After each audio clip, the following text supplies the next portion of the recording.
السلام عليكم ورحمة الله وبركاته، أهلا بحضراتكم. الزمالك في كارثة كبيرة جدا بسبب عامر حسين. عامر حسين هيدمر مستقبل الزمالك في أفريقيا والكونفدرالية. عامر حسين طلع امبارح وقال تصريح مهم جدا لازم إدارة الزمالك تشتغل عليه من دلوقتي، إن هو مش عارف موعد فتح باب القيد إمتى. المفروض الدوري هينتهي 21/8، المفروض يتم فتح باب القيد، لأن القيد الإفريقي بدأ النهارده من 1/8 إلى 31 أو إلى 30/8.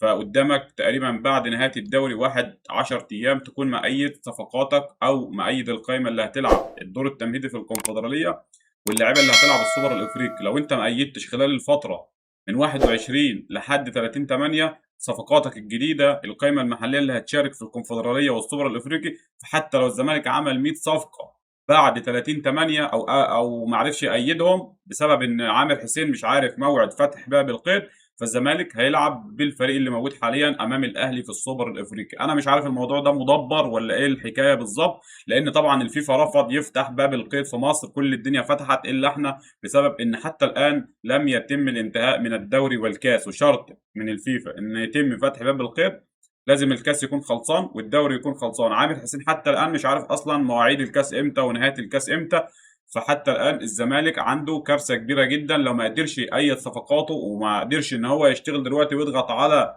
المجموعة أو المنظومة الفاشلة اللي بتدير اتحاد الكرة المصري إن هو يفتح باب القيد يوم 21/8 بعد نهاية الدوري بأي سبب، يلغوا الكاس بقى، يكلموا الفيفا ياخدوا استثنا زي السنة اللي فاتت. إنما لو الزمالك ما عرفش يحل الموضوع ده، فالزمالك هيلعب السوبر الإفريقي بدون الصفقات الجديدة. الزمالك ممكن يلعب السوبر الإفريقي قدام الأهلي يوم 27/9 بدون الصفقات الجديدة، لأن القيد الإفريقي فتح من النهارده لحد 30/8 تقريبًا أو 31/8. فالزمالك لازم يأيّد صفقاته بعد انتهاء الدوري، هيبقى قدامه تقريبًا حوالي 9 أيام يكون مأيّد فيهم القائمة المحلية والصفقات اللي مكمّلة معاه واللي هتلعب الدور التمهيدي في الكونفدرالية والناس اللي هتلعب السوبر الإفريقي. فالزمالك لو ما قدرش يأيّد صفقات، فواحد هيقول لي ما الأهلي كمان مش هيأيّد صفقات. الأهلي مش محتاج صفقات، الأهلي عنده 3 فرق جامدين، الأهلي بيجمّد نَفْسه، فالأهلي كده جامد. إنّما الزمالك محتاج صفقات قوية جدًا، زي أشرف بن شرقي، زي بعض اللعيبة اللي الزمالك قرّب يخلّص فيها. فلازم إدارة الزمالك تتحرّك من دلوقتي. إحنا مش هنستحمل الموسم المطاط اللي عمله عامر حسين وفصّله. ماشي، عامر حسين مفصّل الدوري كلّنا عارفين ليه، تمام. الترزي بتاع اتحاد الكورة، إحنا مش هنستحمل أو مش هنتحمّل خطأ، ماشي، واحد بيدير الكورة بكل عبث.